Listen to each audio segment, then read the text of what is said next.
They said there was a treasure on the island, its location known only by the dead. I could see it in my dreams. How was I supposed to know that in order to find it, I'd have to die too?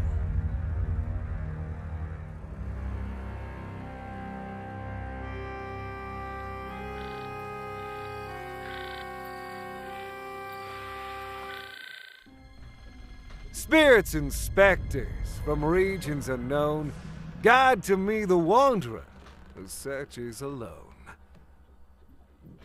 Well, welcome back, Murphy McCallan. Have you found all 5 ingredients for the spell? I found 3 so far. Only 2 are left, the chalk and the coffin nails. Hurry. The island will lead you to that which you seek. I have no doubt about that.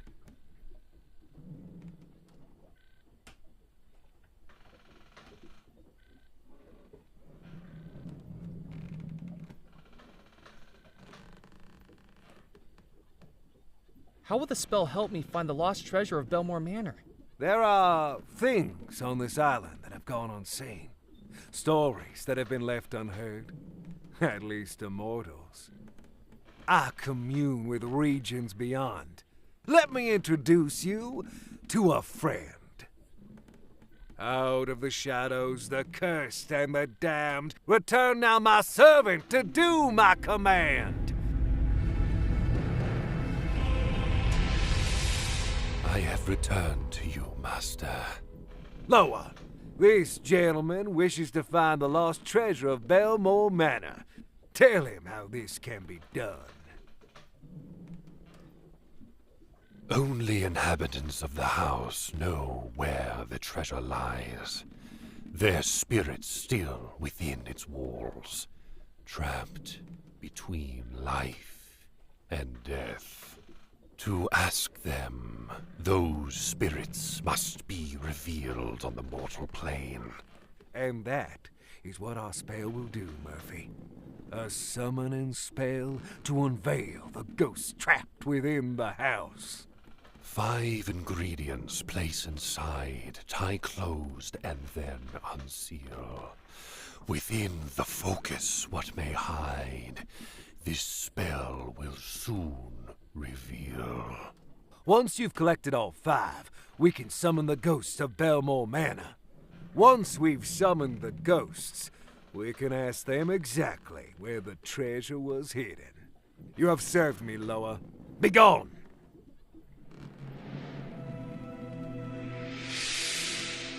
Who is the creature that you talked to?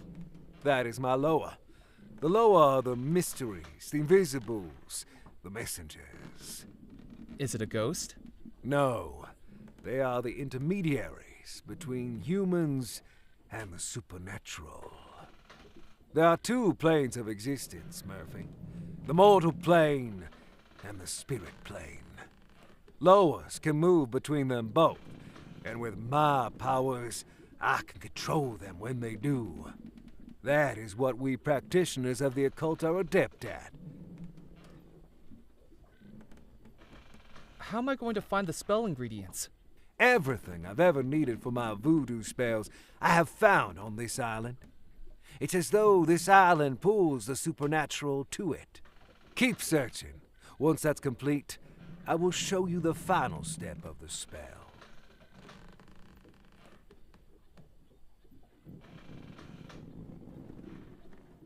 How did you learn voodoo? I've always been adept with the mystic arts. Just as you dream of treasure, Murphy, I dream of power. I came to Devil's Rock many years ago, drawn by its voodoo energy. And no sooner than I arrived, the spirit world began to reveal itself to me, pleading for me to be its master. Why is this island such a focus of voodoo energy? I suspect the answer to that question already lies in what you're seeking. What's this riverboat we're aboard? This is the Spirit Queen. It used to be a pleasure boat, plying the rivers around the island, a den of drinking and gambling. That's how I came to own the boat. A lucky game of chance. But between you and me, Murphy, it's a lot easier to win when you have spirits to control the roll of the dice. It sounds like you cheated. Fate was always going to bring this boat to me. I just hurried it along. Do you know what happened at Belmore Manor? You want to hear a ghost story, Murphy McCallan? I want to know everything I can about that house. Then listen closely. Dark magic runs throughout Belmore Manor. The house was built by the Belmore brothers, 3 merchants from England who made their fortune trading across the Caribbean. Xavier Belmore, an explorer, Yardley Belmore, an actor, and Cecil Belmore, a scientist. Their parents dead for many years. They each loved and cared for their young sister, Abigail. Abigail met a young sailor who worked aboard one of her brother's ships. And in less than a year, he proposed. The engagement was a scandal. Despite having the pick of any eligible bachelor in high society, her hand in the Belmore fortune was to go to a commoner. Because of their unconditional love for their young sister, the Belmore brothers sanctioned the marriage. But people began to wonder if Abigail was being locked into marriage, whether by blackmail or black magic. Grand wedding was planned by the 3 proud brothers, but in the months leading up to the wedding, each of the brothers, one by one, was lost, presumed dead. And yet the wedding was still to go ahead, and with Abigail set to inherit the Belmore fortune once she came of age, many people began to wonder whether the sailor was not a perpetrator, but a pawn. On the morning of the wedding, the sailor was summoned to her chambers. "I don't love you," Abigail declared. "I never loved you." And to everyone gathered in the house, Abigail declared that that same evening she would marry another, John Rappen, first officer of the Belmore Trading Company, would be her new groom. Except that didn't happen. On the night of the wedding, everyone in the house suddenly and mysteriously vanished.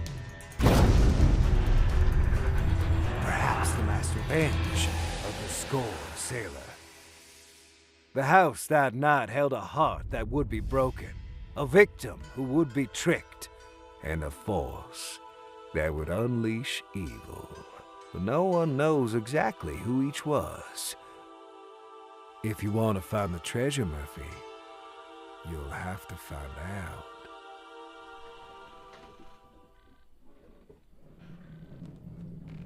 I'm going to finish finding the voodoo ingredients.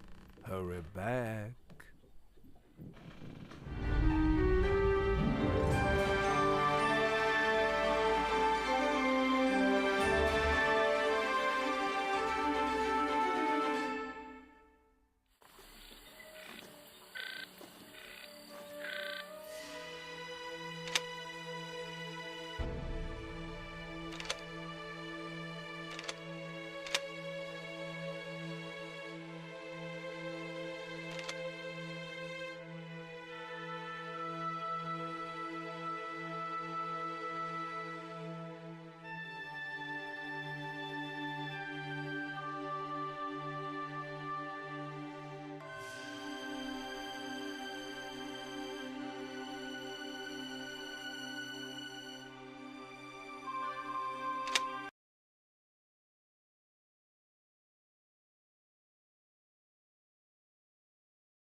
I took the taxidermied fish from the rotting wooden frame. That wasn't going to work.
It was the magazine where I first read about the Belmore treasure. Now I was going to find out if it was more than just a ghost story. It was the magazine where I first... It was a small leather pouch with a drawstring, used for voodoo spells. Currently, it held black feathers, gunpowder, and rum.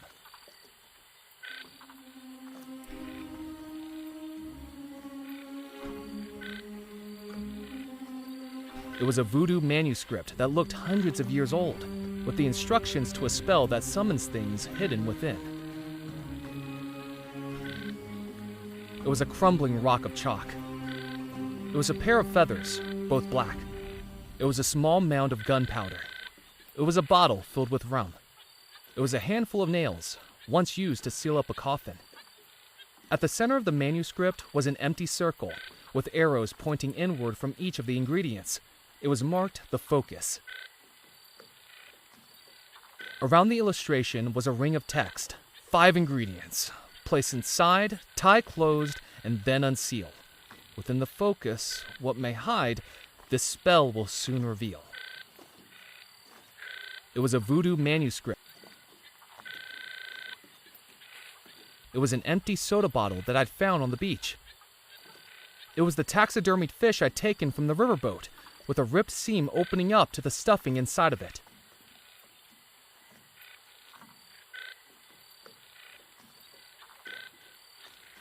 A rotatable wooden crane stood at the bow of the riverboat, used to load up cargo in days gone by. A freight sack hung from the wooden crane.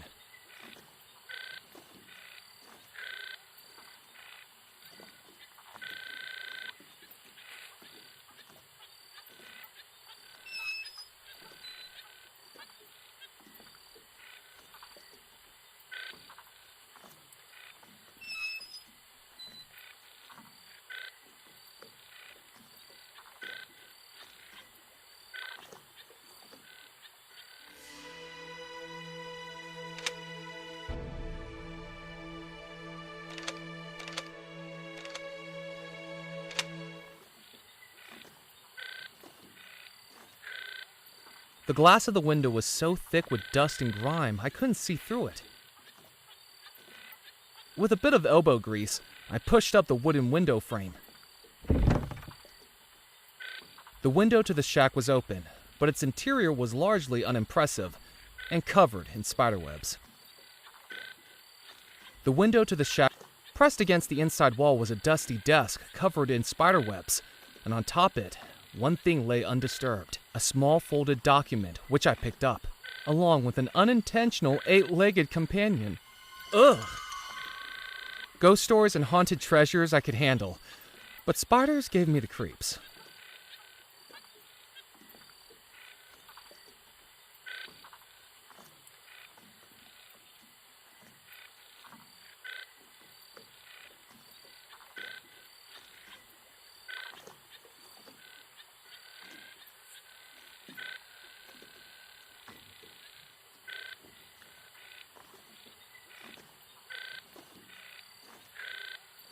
It was a riverboat captain's license for Captain John Bennett, but the space for a photograph was empty. It was a riverboat. The wooden shack had a single door. The wooden shack had a single door. From the moss growing on it, it looked like it hadn't been used for years. I jiggled the handle, but the door was locked.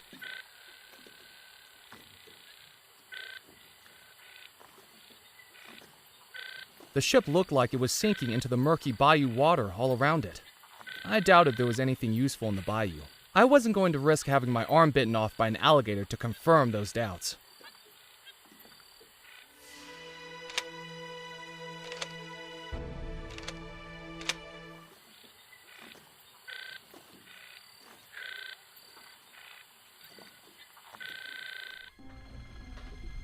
You've returned.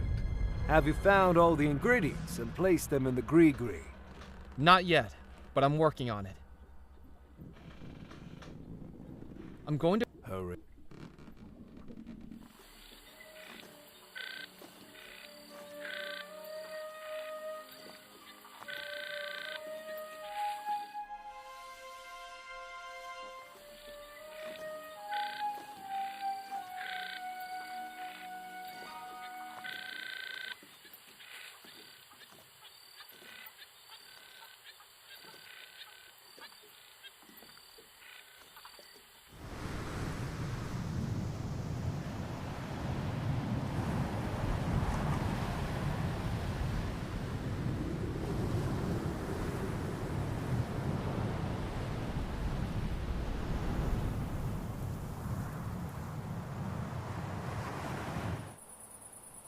Framed by trees and lit by moonlight, Belmore Manor stood imposingly in the still night air.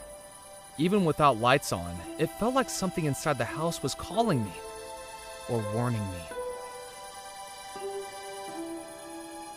Belmore Manor stood proudly and enigmatically. I wasn't going to wade into the pond. A large pond lay in front of the house, slowly being reclaimed by algae and weeds. Belmore Manor stood proudly.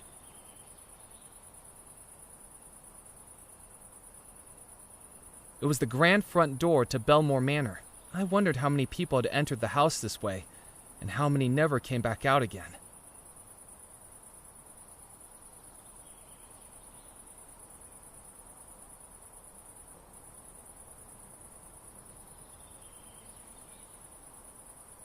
It was the grand front door to Belmore Manor. I wondered how many people. With a deep breath, I took hold of the door handle of the house I'd been thinking about for months and turned it. Unsurprisingly, it was locked. I briefly considered breaking into the house, but unsure of just how true the ghost stories were, decided it was better to not risk angering any spirits that may have been in there. If I was getting in, I was going to need the key.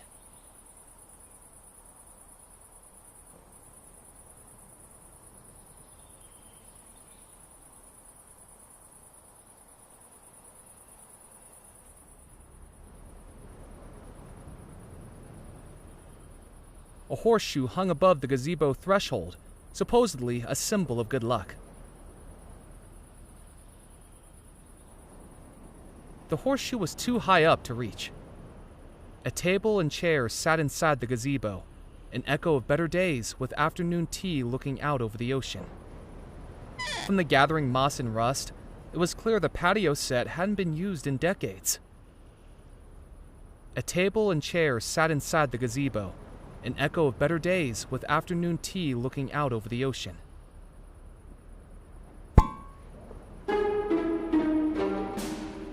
So much for good luck. I picked up the horseshoe that assaulted me. It was heavy, very heavy.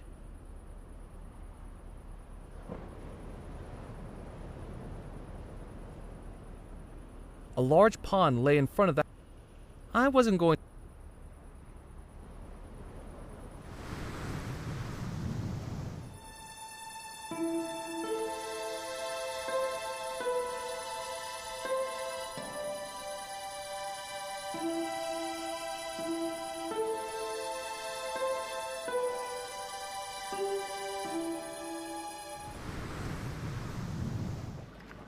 Walking into the port town of Dead Nettle, I could sense its history in every stone, brick, and plank.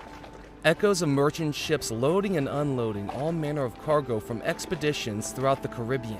Gold and treasure that may still lie hidden on the island.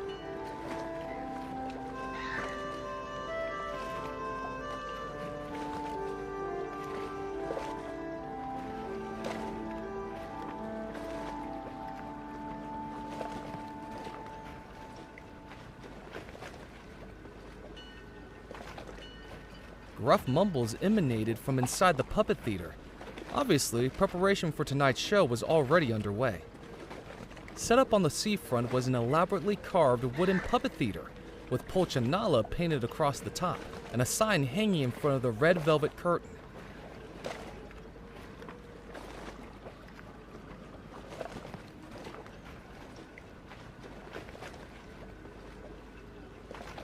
A homemade paper sign hung on the front of the theater. The sign read, "The Fantastic Fantaccio Brothers will be performing tonight. People of all ages welcome. Donations welcome even more so."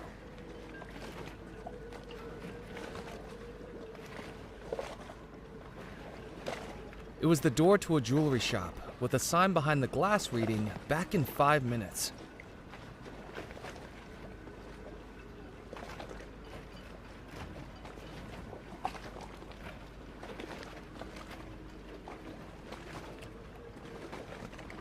I tried the door. It was locked.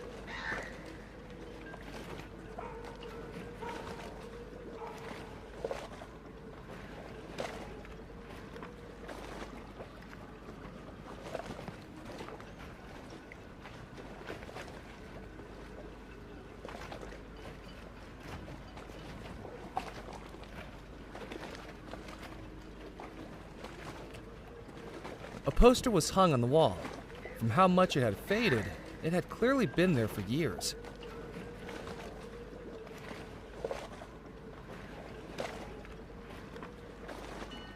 The poster advertised billiards at the Captain's Club, with 3 billiard balls and 2 cues framing a cube of billiard chalk.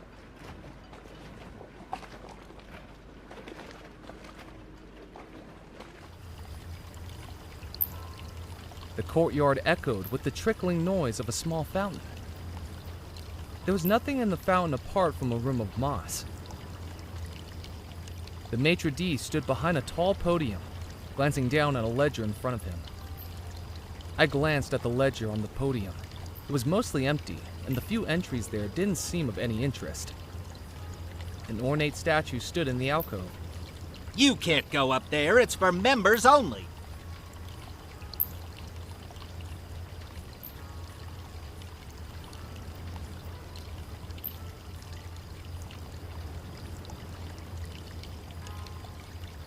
That didn't work.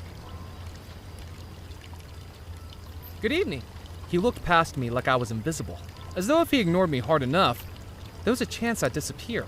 I said good evening? I suppose, if one's standards are low enough. Have you taken a wrong turn, sir? I'm just having a look around. Well, make it a quick one. Who are you? My name is Felix Greer, maitre d', bartender, and acting manager of the Captain's Club, when Mr. Perkins has his night off. And who, pray tell, are you? Murphy McAllen. I'm looking for the lost treasure of Belmore Manor. Oh, goody. Another young adventurer seeking fame, fortune, or some combination of the two. Just what Dead Nettle's been lacking for local color. What is this place? This, sir, is the Captain's Club, a private members club for current and retired sea and riverboat captains. We are highly exclusive.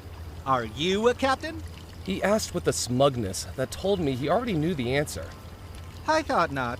Then may I recommend a swift exit? You'll find a convenient egress approximately 180 degrees to starboard. If you like, I can give you a good swift kick in the right direction, sir.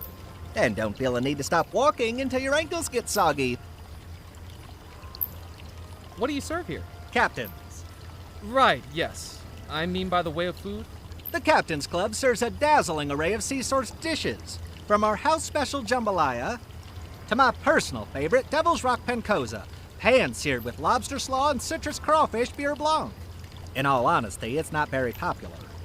Most of the clientele are absolutely sick of seafood by the time they get ashore.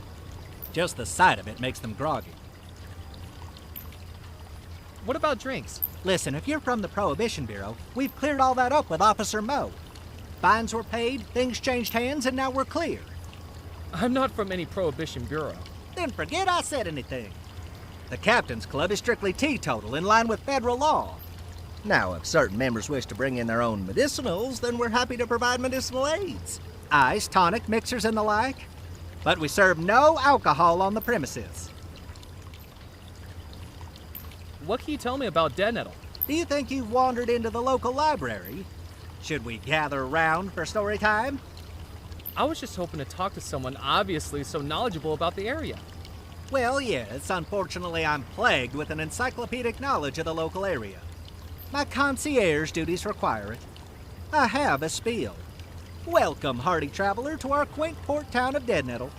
Once this town you see around you was a hub of commerce, a beacon for ships bravely navigating between America, Europe, and the Caribbean. With the unfortunate dissolution of the Belmore Trading Company, our town has settled into a quieter life, perfect for the sailor ready to hang up their cap. We hope that you enjoy your time in our homely town and perhaps explore some of the local sites. With the Captain's Club always here as your home port. Why was the Belmore Trading Company dissolved? Well, you're taking me off script, but it really was quite the scandal. The 3 owners of the company vanished, and there was simply nobody left to run the company. Wasn't there anyone who tried? The first officer of the company, Mr. Rackham, looked to step up, but he disappeared too. I do wish the company hadn't collapsed. I bet lots of people share that wish. I might have more customers if it hadn't. What do you know about the lost treasure of Belmore Manor? Do you think you're living in a storybook? Weathered maps, talking parrots, X marks the spot? Grow up, you silly boy. Captaincy is an accomplished skill which doesn't need belittling by childish tales like lost treasure. What do you know about the Belmore wedding? You mean the disappearance of the Belmore wedding? On moonlit nights when the waves crash against the rocks, the captains of this club trade yarns about this very mystery. Did you know Abigail Belmore's fiancé was a sailor who worked on the ships? Some of the old boys here even worked with him. They say he loved her, as true as a captain loves the sea. But she was a temptress, a siren who scuttled that sailor's heart. What did she do? After months of engagement, she broke it off and chose to marry an officer of the company instead, on their very wedding day. Who was the man she chose to marry instead? John Rackham, a landlubber who only used the bounties of the sea to fill his coin purse. But the Belmores harnessed his ambitions for the company, his expertise at imports and exports. Why did she do it? What many people don't know is that mysterious things had been found on one of the company voyages to the Caribbean. Mystical things, some say. What did they find? The crew was sworn to secrecy by the Belmore brothers, and all of the men were loyal enough to keep their word. But the rot in the rope was that sister, Abigail. People say that the discovery took hold of her. With the broken heart of the sailor and the resources of the officer, she was about to unleash something terrible. Perhaps it was a good thing that they all disappeared. Do you think that's true? Of course not. It's all nonsense. But the captains do love to outperform each other with such tales on a dull evening. What makes you think I'm not a captain?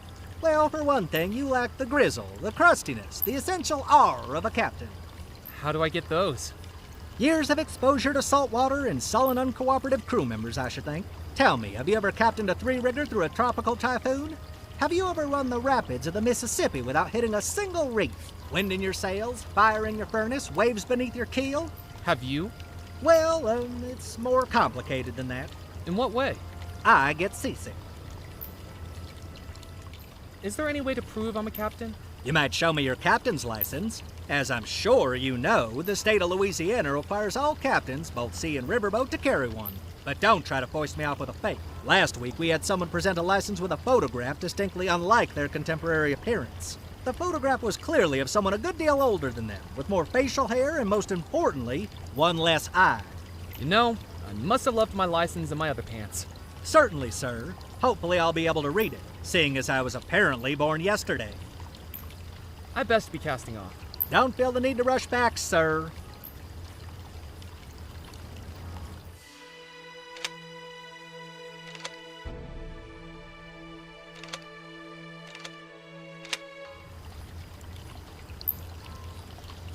Without a photograph of me, there was no way he was going to accept it as proof of me being a captain. I thought I'd keep that to myself. I didn't think he'd be interested in that. I didn't think he'd be interested in that. I thought I'd keep that to myself.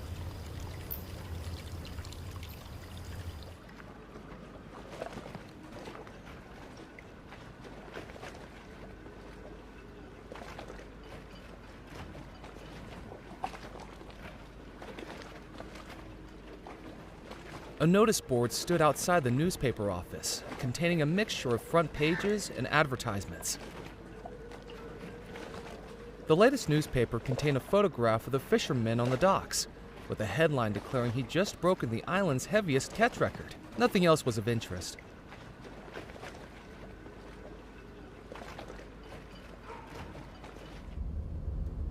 You! Stop right there! What's your name? Murphy McAllen. I haven't seen you before. What's your business? I'm just visiting. Why do you need to know? Because your business is my business, and my business is news. I'm Evelyn Stoker, editor of the Juniper Parish Gazette. No misdeed left unshared, no drama left unmonetized. Come on, work with me here, Murphy. I need something juicy. Committed any crimes? Uncovered any affairs? Any deep, personal secrets to reveal? The honest-to-God truth. No. I need a good story. I can't always let something minor like the truth stand in the way of that.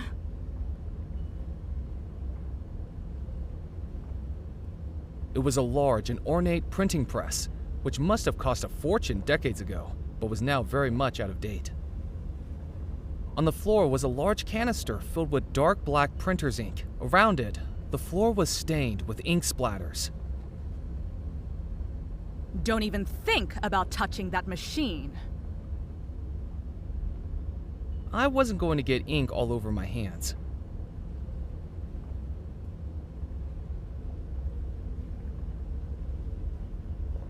Hanging on a peg at the far side of the room was a battered flashbulb camera.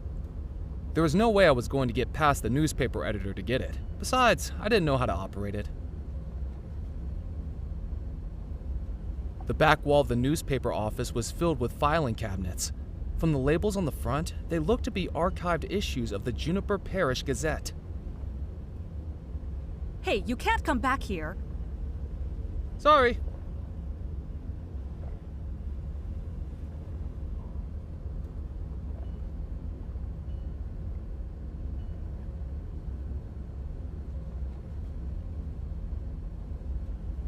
It was a ball of rough twine.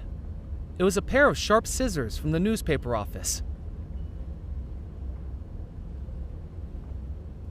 Yes? Hi. What are you working on? Listen to this. An innocent victim's domesticated canine has been suddenly and mysteriously ripped away from them by fate. Its location and intentions are unknown. Wait, are you talking about a lost dog? Technically, it's not lost anymore. It was found shortly before I got to the house. But still, the story must be written. I have a headline suggestion. Lost dog, not lost. I have a personal suggestion. Butt out. Don't you have more interesting stories to write about? The crackpots this island calls a population wouldn't know something interesting if they paid for it. Which they hardly do. Believe me, I've tried to get juicier stories. Scouring the island, doorstop interviews, hiding beneath windows. You eavesdrop on people through their windows? It's called investigative reporting. What's in those filing cabinets? Past issues of the newspaper, starting right back in 1864. Of course, things were a lot more interesting when Deadnuttle was thriving as a port town. Comings and goings of people, ships, and cargo. Lots to report on back then. More than the dregs I have to dress up now. Can I take a look in the filing cabinets? Sorry, McAllen. Employees only. And we're a one-woman operation here these days. The paper doesn't bring in enough money to take people on. Why did the ship stop coming to Deadnuttle? The Belmore Trading Company was the heartbeat of this island. After the disappearance, there was no one left to run the company, and it all got sold off. When that folded, so did pretty much everything else. Do you have any back issues featuring the Belmore Manor wedding? We don't, I'm afraid. Most of the paper's directors were at the wedding and disappeared along with everyone else. The newspaper had to shut up shop for weeks while it was restaffed. This was back when the Gazette wasn't run by just one person. I'm doing some research on the treasure of Belmore Manor. Leave it. That's my advice. There's no story in it. No story? Not that anyone would believe. And I've got advertisers breathing down my neck. What's your theory on Belmore Manor? This might sound far-fetched, but I think it was hypnotism. All the puzzle pieces make sense. Who was hypnotized? Abigail, by that strange sailor she was going to marry. This newspaper had been publishing a bunch of stories about spooky goings-on across the island. We even had tip-offs of black magic inside Belmore Manor. Can you believe it? Who was doing black magic? Well, we weren't told for sure, but it makes sense, doesn't it? The sailor! Why else would someone as powerful as Abigail want to marry a lowly manual worker like him? Come the night of the wedding, and she wised up. Married John Rackham, the company's first officer. Much more on her social standing, and a responsible choice for the company. What do you think caused everyone to disappear? The last revenge of the sailor's sorcery. But imagine me writing that into a piece of serious journalism. I'd be laughed out of the industry.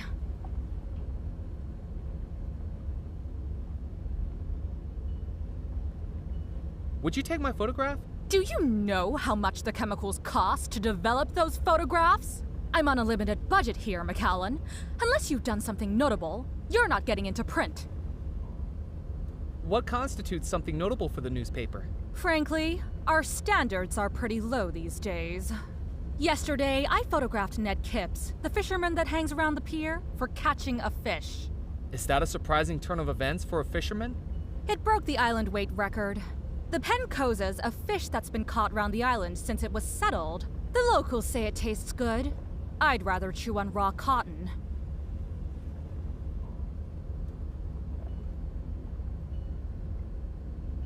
I think I better be going. Keep your eyes out for a story, McAllen. There are secrets on the island, and it's my job to sell advertisements next to them. There was no way I was going to get past the newspaper editor to get it. Besides, I didn't know how to operate it.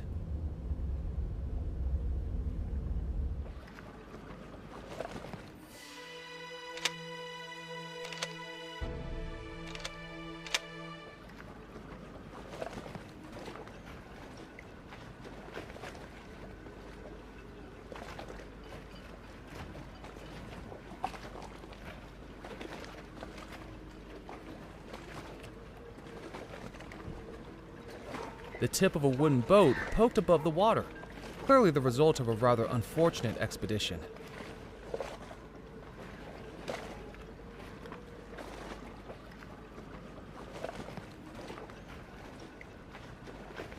There was no way to get out to the wreck, and from how decayed it looked, no reason to get out to the wreck either. It was a mechanical scale used for weighing fish. A fishing net was stretched between two poles. Usually they were hung up to dry, but this one looked like it hadn't been touched in a while.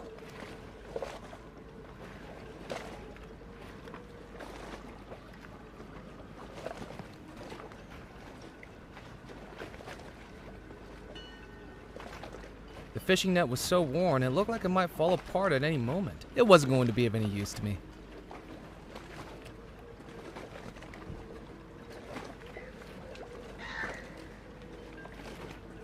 It was a mechanical scale.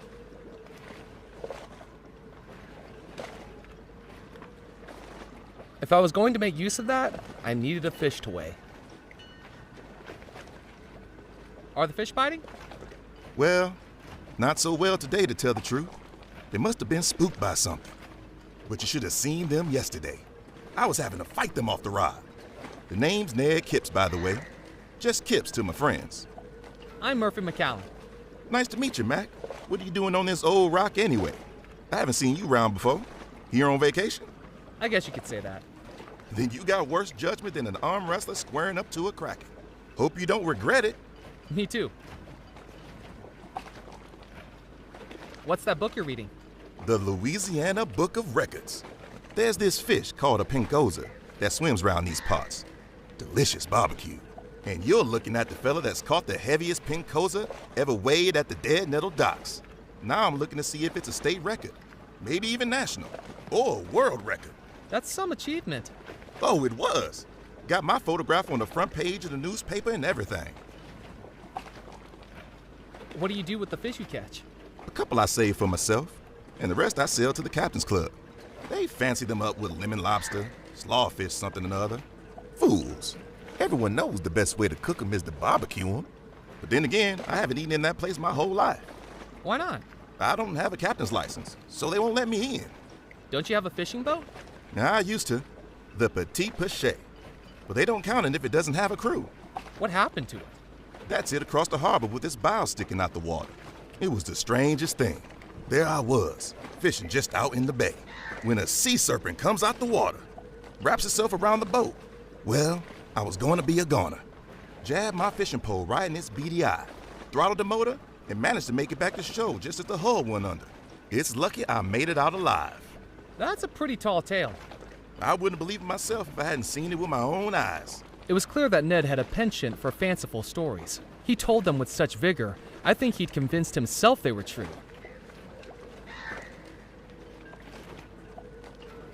How do you catch a pinkoza fish? Oh, it's not for the faint of heart, Murphy. Decades of practice, hours of patience. I tell you this, I doubt you'll ever beat my record. Don't worry, I'm no fisherman. You know, I could write my own book, put my techniques in that, or an autobiography. Sea serpents, kraken, sunken treasure. I just need a snappy title, something exciting, something dangerous, something that'll get the book picked up off a shelf. I know. Fish and Kips. That'll work. I'm looking for the lost treasure of Belmore Manor. Well, I've heard a tall tale or two, but even I'm not spending my time looking for that. It's been lost for 30 years now. Lost means it's still ready for finding. I've traveled every waterway on this island, and I haven't even seen a hint of it. It could be at the bottom of the ocean for all I know. And I've found a few treasures in my time. French treasure, British treasure, pirate treasure, but no Belmo treasure. Do you still have those treasures? Well, I had to hide them again. Give someone else a chance to find it. I wouldn't believe it myself if I hadn't seen it with my own eyes. What do you know about the disappearance at Belmore Manor? Now there's a tale to tell. You know about Miss Belmore? The bride engaged to the sailor? I heard she was having an affair, getting up to no good with this fellow called John Rackham. He was one of the Belmore Company's higher-ups. Anyway, sailor catches wind of it and tricks Rackham into giving the lady a gift. That's what caused everything to go topsy-turvy. What was the gift? Call me a liar, but there are places in the Caribbean that trade things more elusive than gold. Ungodly things. Is that what you think caused the disappearance? What else could it be? What can you tell me about Miss Belmore? Abigail. More beautiful than a mermaid, and twice as fishy. Seems like such a nice girl, too. Until the affair. It seems so unlike her. What about the sailor? Don't know much about him. Never met the fella. I never got involved in the dock work, to tell the truth. Always preferred to sit with my fishing pole and fend for myself. We all figured that Abigail being in love with him and everything. He must have been fine folk. I think we were wrong. Poor Rackham, though. He was wronger still. I'm a business guy myself. Get the product, sell the product. Nothing wrong with bringing home the bacon. But he brought back trouble, and he paid the price. I suppose it was a mistake for him to get involved with Abigail. It's risky mixing business and pleasure. Catch you later, Ned. See you around, Mac.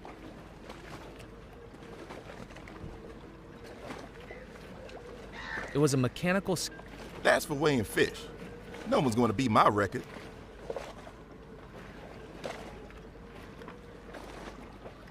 What do you think of my fish? That's a whopper. Hang it on the scales and see how much it weighs. Doubt it'll beat my record, though.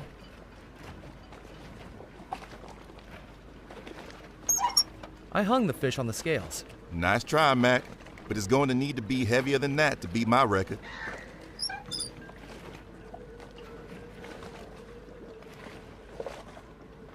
I didn't think he'd be interested in that. I didn't need to show him that. I didn't need to show him that.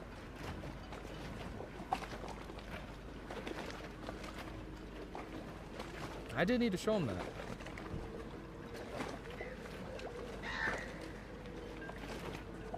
I didn't think he'd be interested in that. I didn't think he'd...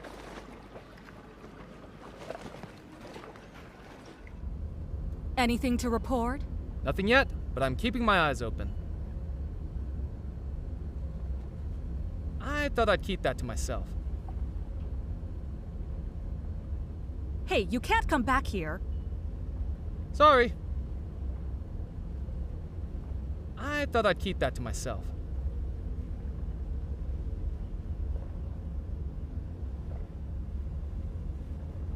Maybe you could write a story about this manuscript. It's for a voodoo spell. Unless it's a voodoo spell to get more readers, I'm not interested. I didn't need to show her that. Could you take my photograph for this captain's license? What do you think this is? A boudoir studio? Would you like a feather boa and a pair of high heels for your session? Don't waste my time. I only take photographs of people who are newsworthy.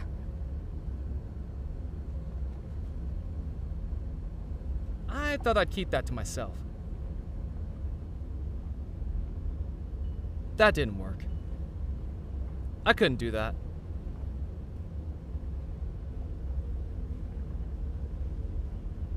I thought I'd keep that to myself.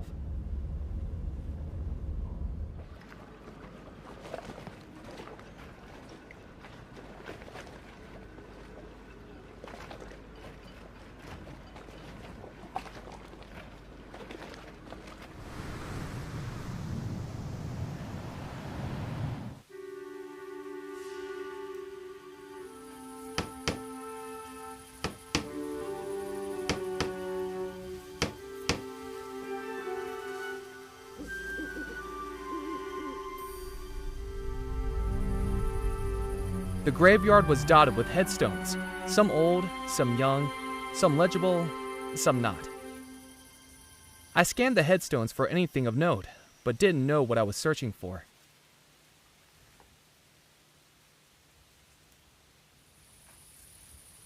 The graveyard was dotted with headstones.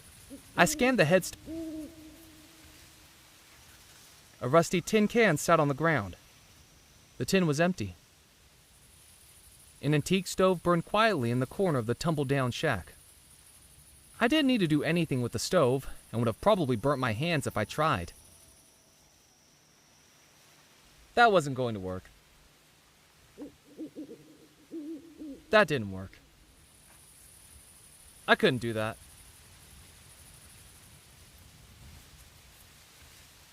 That wasn't going to work.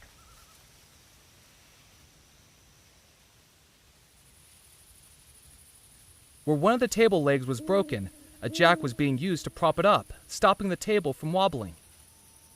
The rough-looking coffin lay unceremoniously on the rickety table. The coffin lid had been nailed down securely. I wasn't going to be able to open it.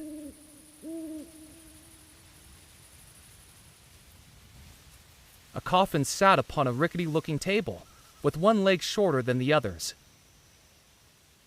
I tried to move the coffin, but the jack was holding the table. I tried to move the coffin, but the jack was holding the table up securely. The coffin lid had been nailed down securely.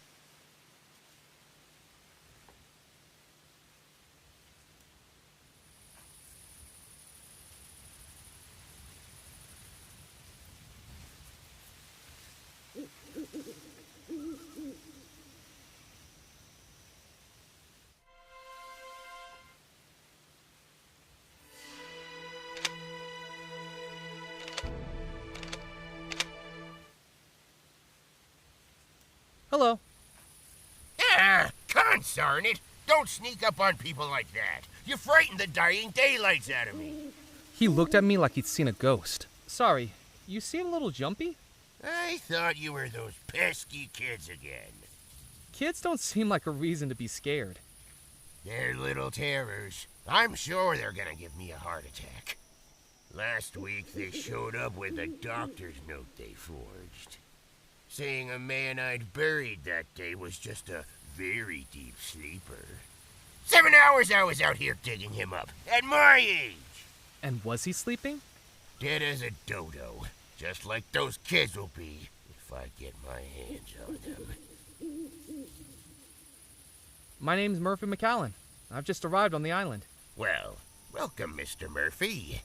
I'm Edgar Kettle, gravedigger, undertaker, coffin maker, and anything else that needs doing to keep this cemetery running. Has the cemetery been here long? This cemetery is the whole reason Devil's Rock is populated. Back when the mainland was first settled, they used to ship off the bodies of undesirables to be buried here. The criminals and paupers. St. Juniper's church up on the hill was one of the first structures here, along with the fort. So that's what this place became. A cemetery island. A place where only Beelzebub himself would take the bodies that were interred into its caves and tunnels. The Devil's Rock. Creepy.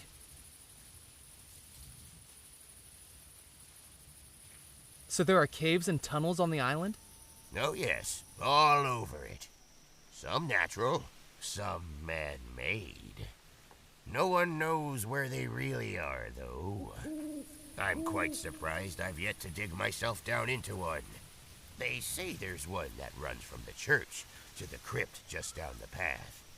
An old escape route. But I've never been in there.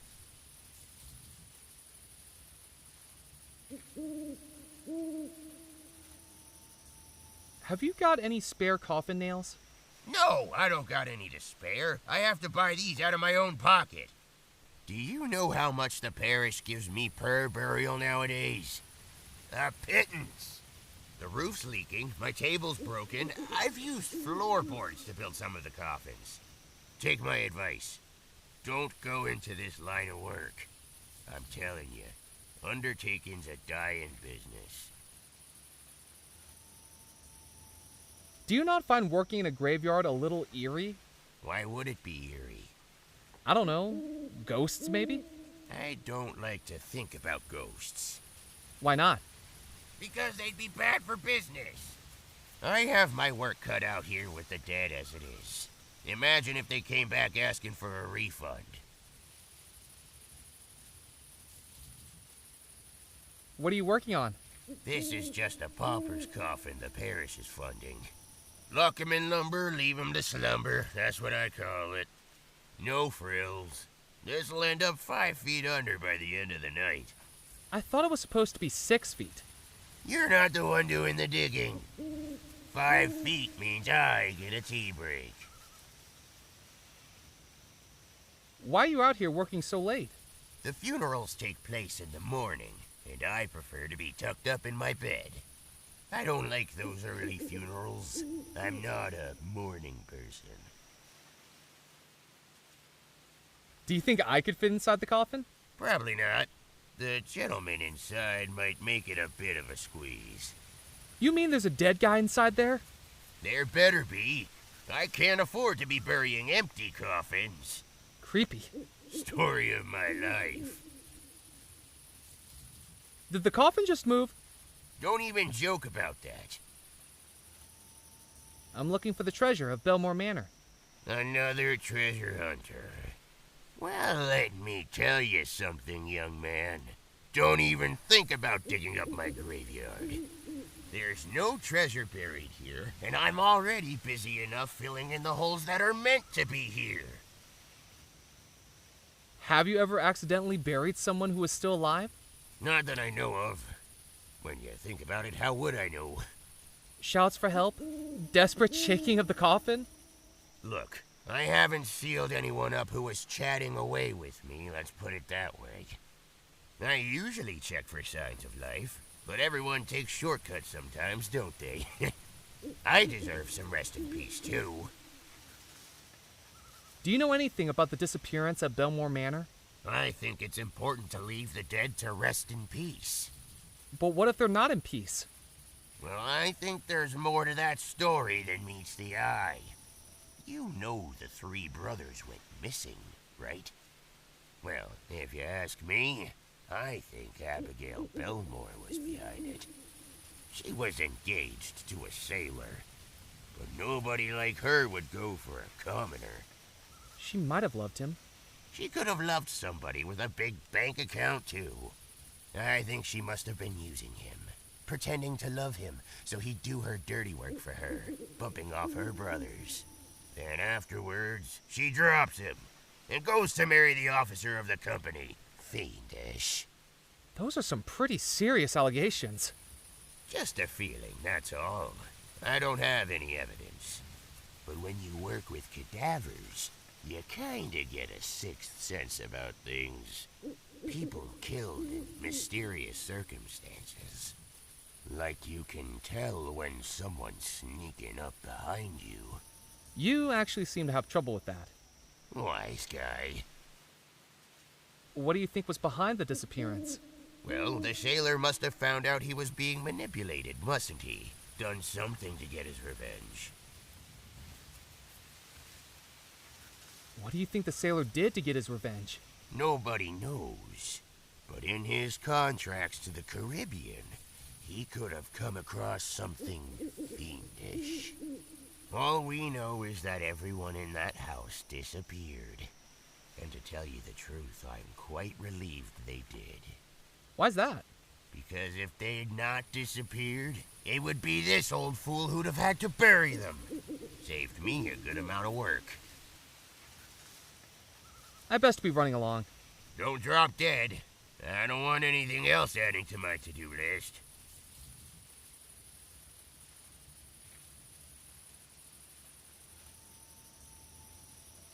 I thought I'd keep that to myself.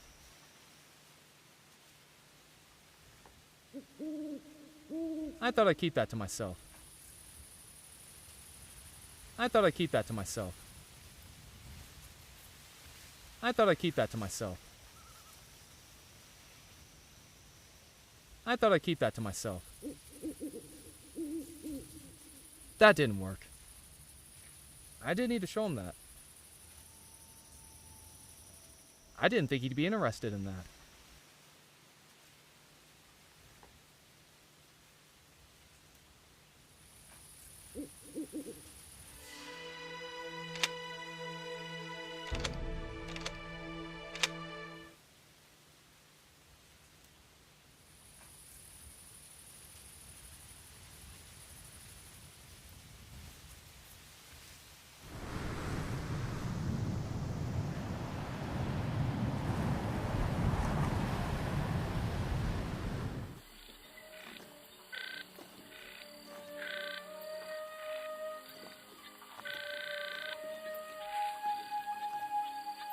The Hessian sack was too thick to cut through with scissors. I couldn't do that. That didn't work.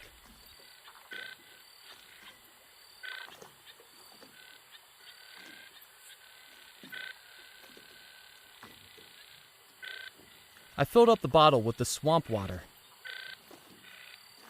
It was a soda bottle I'd filled with water.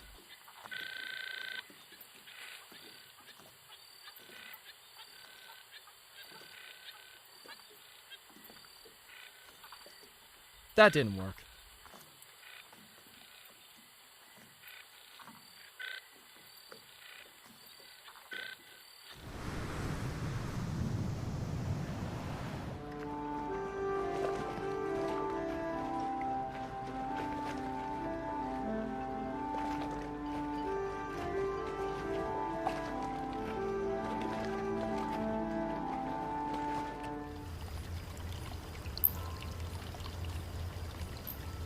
I thought I'd keep that to myself.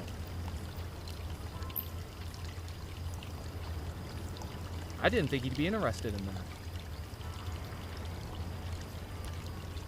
I didn't think he'd be interested in that. I didn't need to pour water on that.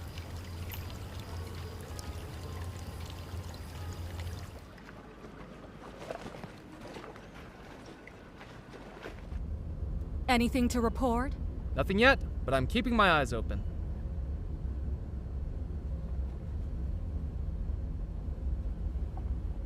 I thought I'd keep that to myself. I didn't need to pour water on that. I didn't need to pour water on that. I didn't need to pour water on that.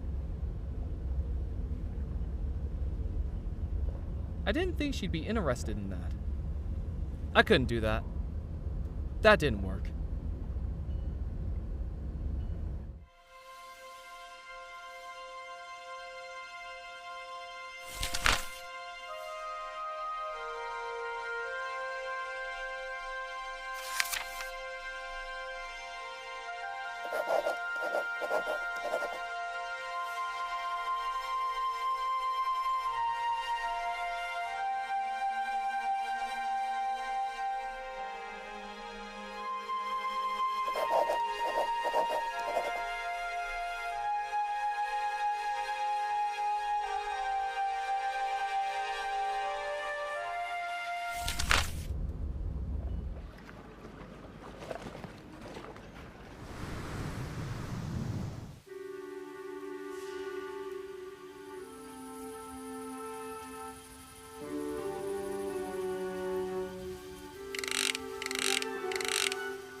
It was a screw jack, the type I normally see being used to hold up a motor car when changing its tire. I thought I'd keep that to myself.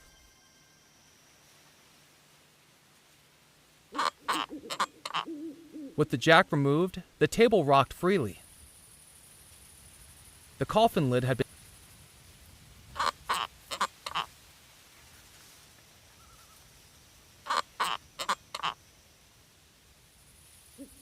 A coffin sat upon a rickety look.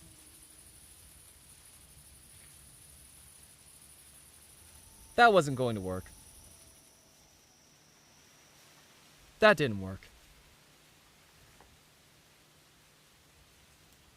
I didn't need to pour water on that. I didn't need to pour water on that. Hello, Edgar. Ah, I best be. goodbye.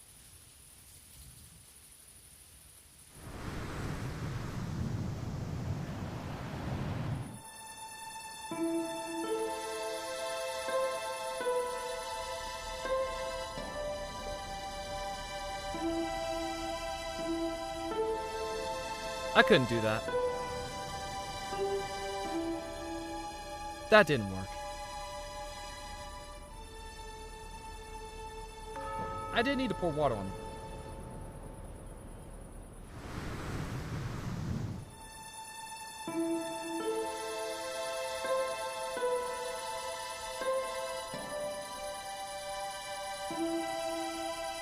With a deep breath, I took.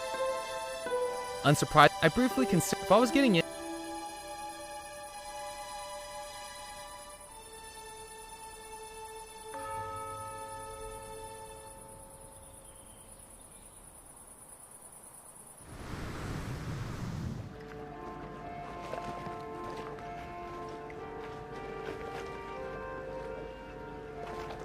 That wasn't going to work.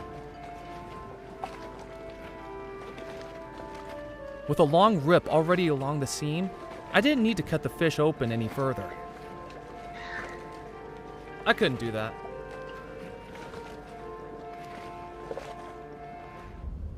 Anything to report? Nothing yet. That didn't work. I didn't need to show her that. I couldn't do that.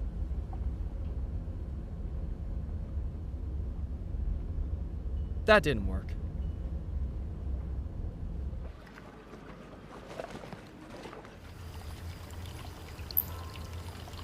I didn't have anything else to ask Felix.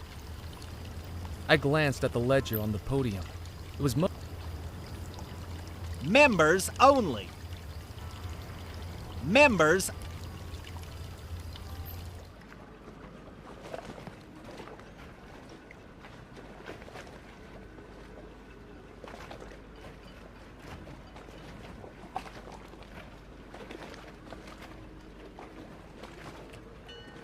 Gruff mumbles emanated from inside the puppet theater.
I filled up the bottle with pond water. It was a soda bottle I'd filled with water.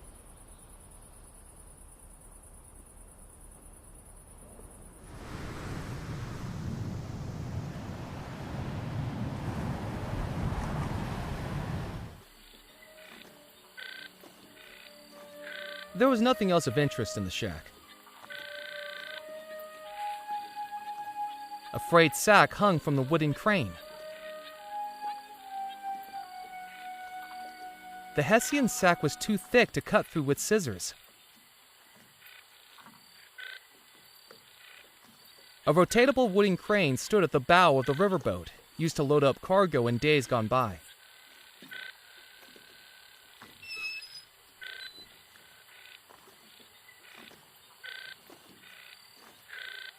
That didn't work. That didn't work. I couldn't do that. I didn't need to pour water on that. It was a small leather pouch with a drawstring, used for voodoo spells. Currently, it held black feathers, gunpowder, and rum. I couldn't do that.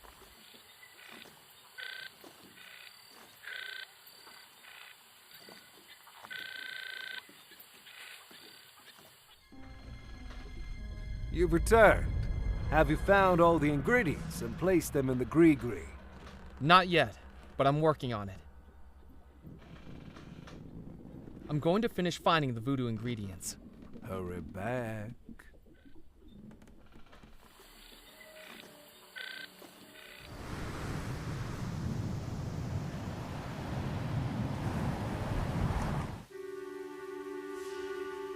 I thought I'd keep that to myself.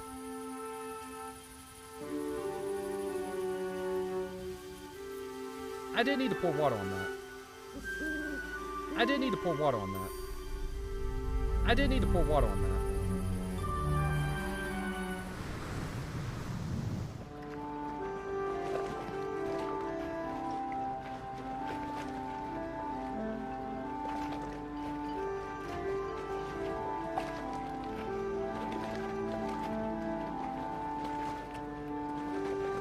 I didn't think he'd be interested in that. I didn't need to show him that. I thought I'd keep that to myself. Good evening, Kips. Hello again, Mac. Catch you later, Ned. See you around, Mac.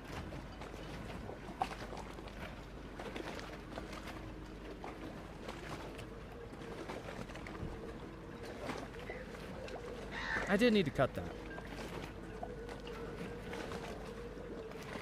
That didn't work.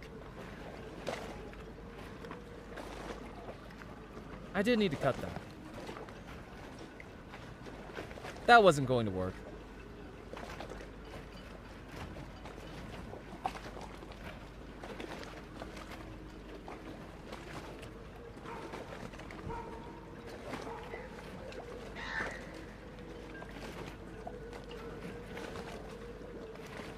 The latest newspaper contained a photograph of the fishermen on the dock. Nothing else was... I couldn't do that. Anything? Nothing yet?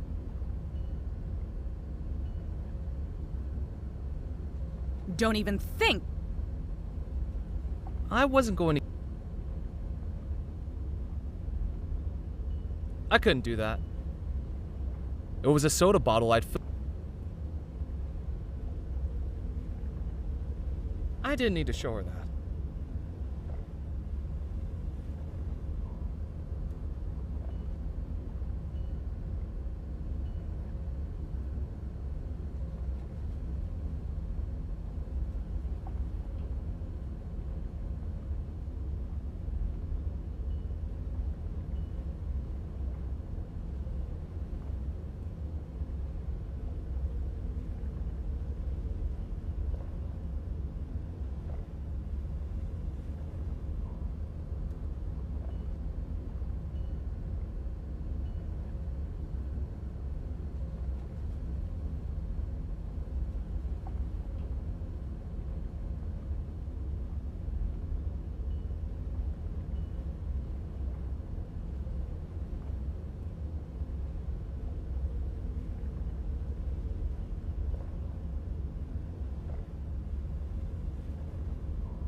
With the ripped seam as an opening, I placed the horseshoe inside the taxidermied fish.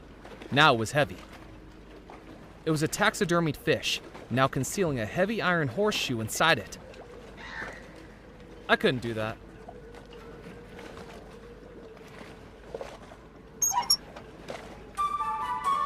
Matt, does that say what I think it does? You've been holding back on me. That breaks my record. McCallum! You just broke the island fishing record. How did you hear about this so fast? It's my job to know about things fast. Now, I'm doing the questions here. So what led to this unbelievable turn of events? Years of practice? Or a one-in-a-million fluke? Did the fish just jump into your lap as you walked the quayside? Was the fish dropped by a passing seagull? Would have been a pretty darn big seagull. Just beginner's luck, I guess.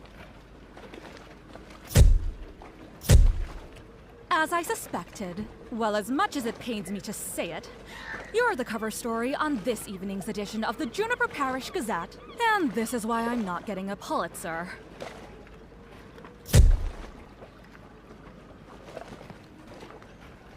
I've got to hand it to you, Mac. That fish is a whopper. I wouldn't believe it myself if I hadn't seen it with my own eyes. I didn't need to do anything else with the scales. I'd had enough of carrying the suspiciously heavy fish around. I decided to leave it there. Murphy, have you seen the cover of the evening edition? I think we caught your personality perfectly in that photograph. Naive, simple, unsophisticated. Makes it all the more surprising that you actually accomplished something. I wonder if I should have it framed. That will cost you. I picked up the newspaper. The fewer people that saw it, the better.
The headline read, Island newcomer breaks fishing record, with my photograph printed in black and white. The headline read,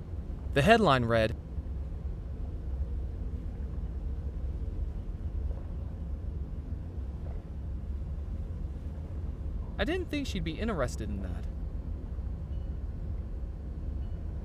Carefully, I cut my photograph out of the newspaper. It was the photograph of myself I'd cut out of the newspaper. I wish I posed better. It was the photograph of myself. I stuck the cutout photograph onto the still tacky interior of the captain's license. It was convincing enough.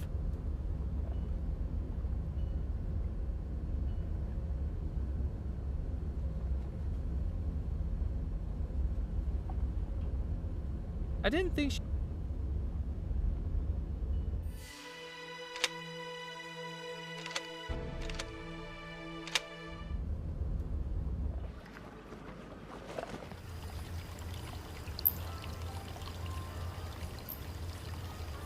I didn't have anything else to ask Felix. My credentials.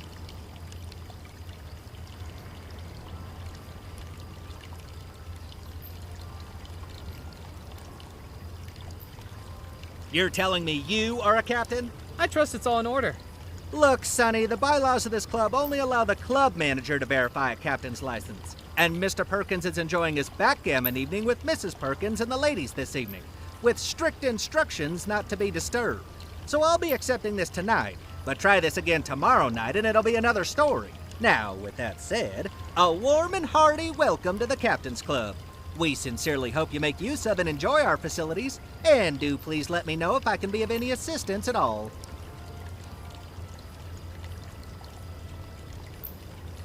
An ornate statue stood in the alcove, the words carved into its base describing it as Amphitrite, the wife of Poseidon.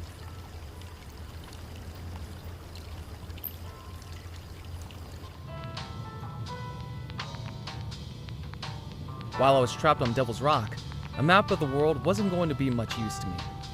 A painted globe stood at the top of the stairs, covered in pinpricks. It had either been used to plot out expeditions, or as a replacement dartboard. The ceiling fan's wrong. The ceiling fan's wrong.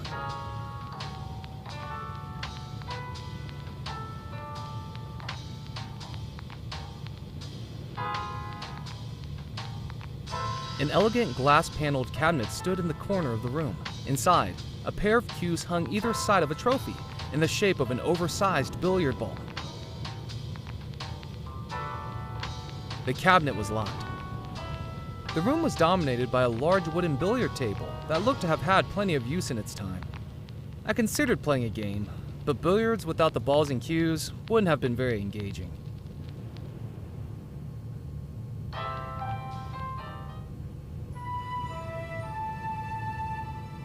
It was a small cube of blue billiard chalk.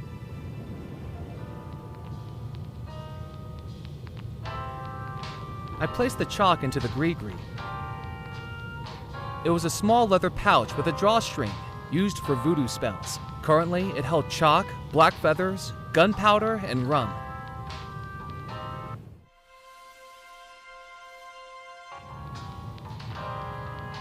There was a small electrical switch on the wall.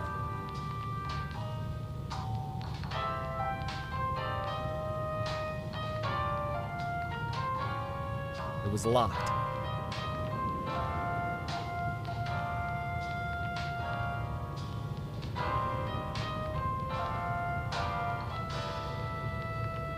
The ceiling fans were off.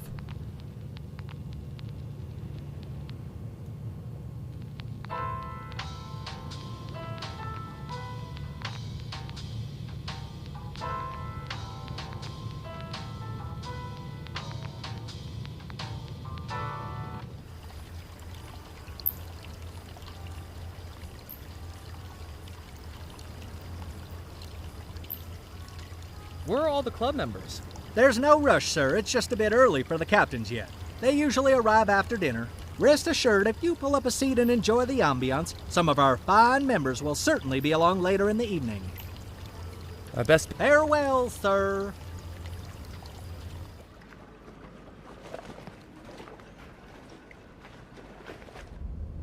Anything to report? Nothing yet. Evelyn seemed busy, and I did.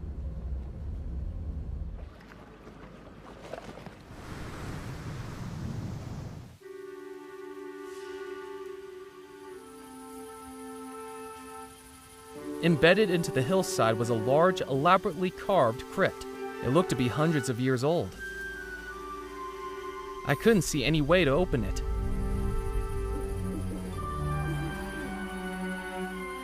I couldn't do that.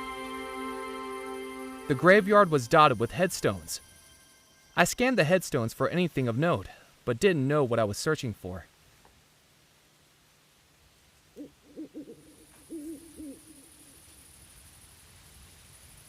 The graveyard was. I scanned the heads. The graveyard. I scanned the head.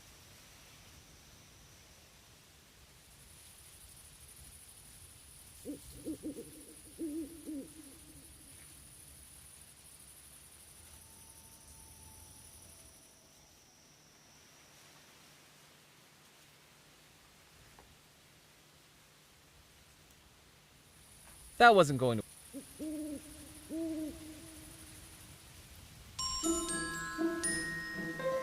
I tied the twine to the uneven table and took up a hiding spot behind a nearby wall.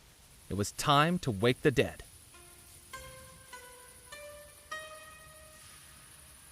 Hello? Hello? Why is it so dark in here? Huh? Who's that? I'm stuck! Help! Help! If that's you kids... Get me out of this thing! Oh, no, not again.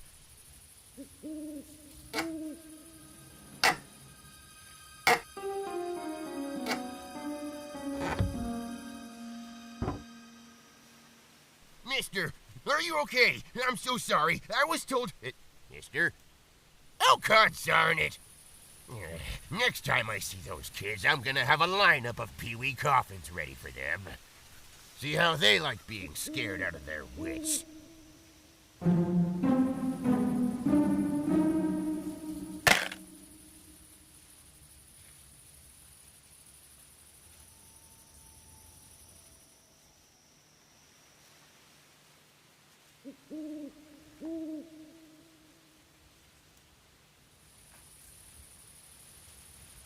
I wasn't going to search the dead body. I'd never seen a dead body before.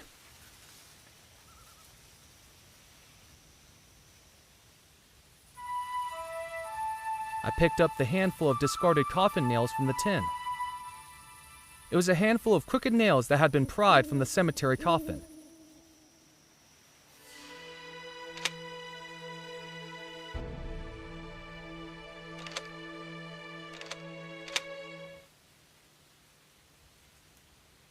Hello, Edgar.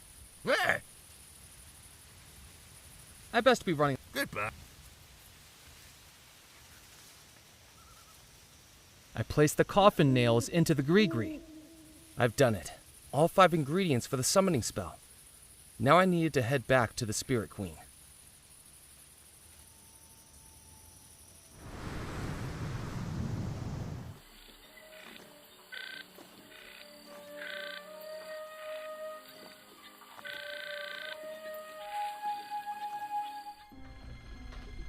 Murphy, have you done what was asked of you? I have. Wonderful. Now, it is time for the final step. Out of the darkness, the sadness, the fear, I command you, my servant, now to appear!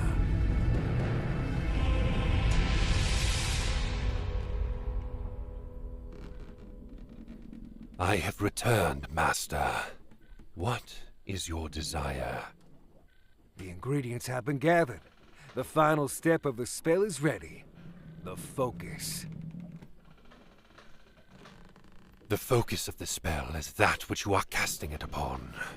Belmore Manor is where the ghosts reside. An image of Belmore Manor is what you must direct the spell with. Murphy, do you have an image of Belmore Manor we can use?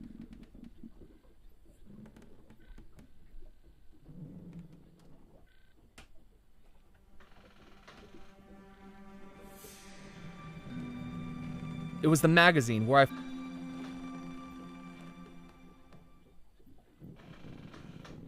That wasn't going to work.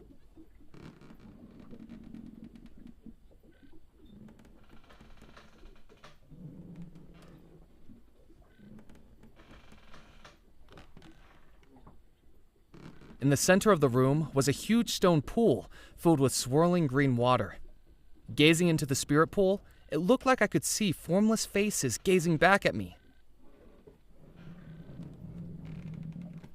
Up on the stage was a wicker throne adorned with all manner of voodoo paraphernalia. The witch doctor was sat on the edge of the throne, grinning in anticipation.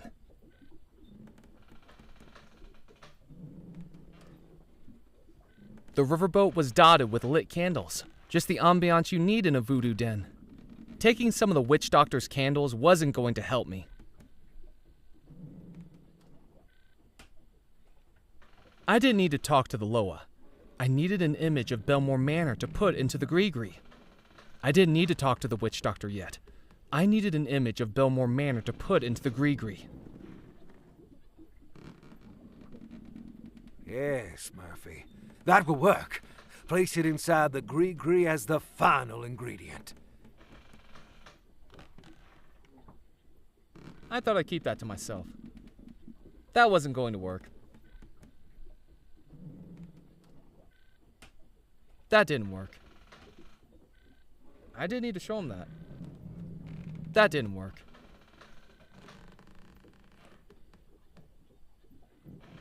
That didn't work. I folded the magazine cover and placed it inside the Gree-Gree. The spell is ready. Finally, the ghosts will be free again. Open the Gree-Gree, Murphy, and that will cast the spell. With some trepidation, I took the Gree-Gree from my pocket, and then, with a deep breath, opened it.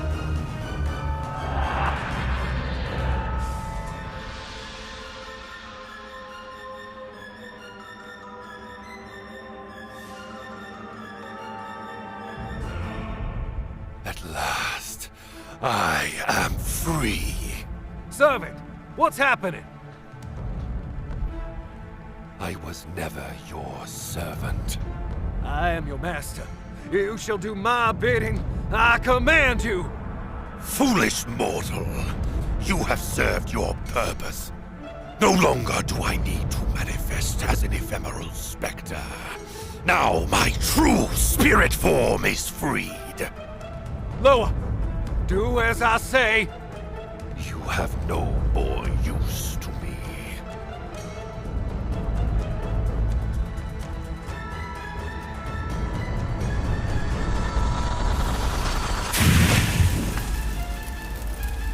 I wasn't sure what I'd just seen, but the voodoo fire raging all around me was all too real. I needed to get out, and fast. Glowing green flames filled the riverboat. I needed to get out. I wasn't going to be able to put the flames out with my bare hands. In the center of the room was... The riverboat was just the ambiance you... Surrounded by a burning inferno, I wasn't going to complicate even if the phrase was to fight fire with fire. Up on the stage was a wicker... Sitting in a big fancy chair definitely wasn't enough justification to leap through raging flames.